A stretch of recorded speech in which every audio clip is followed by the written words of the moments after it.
Hello and welcome to the Arkquarium. Come in and take a seat, the show is about to begin.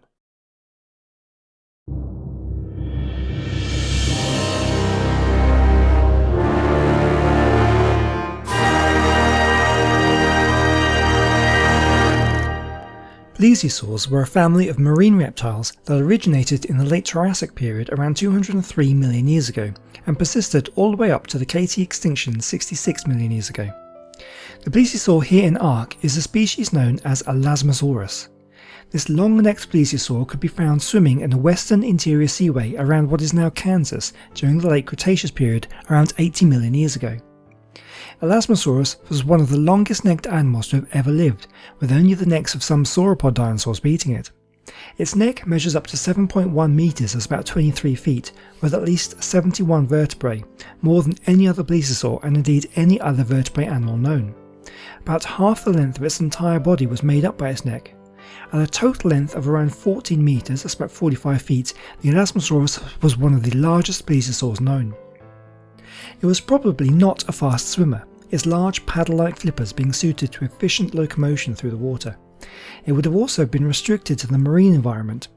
Its flippers were too rigid to be able to push itself over land.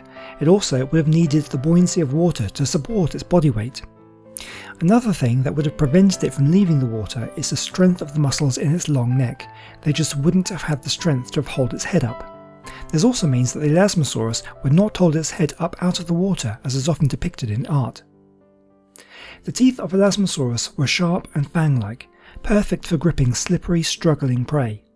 They were not able to slice its food, so the prey would have been swallowed whole. Small stones called gastroliths have been found in the stomach of Elasmosaurus.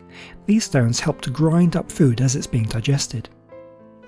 First discovered in 1868 by Dr. Theophilus Turner, an American Army surgeon stationed at Fort Wallace in Kansas. The fossils were sent to Edward Drinker Cope for study and identification.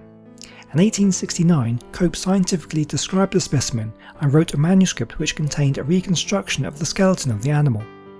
The reconstruction showed Elasmosaurus with a short neck and a long tail, unlike other plesiosaurs. And Cope was also unsure whether it had hind limbs.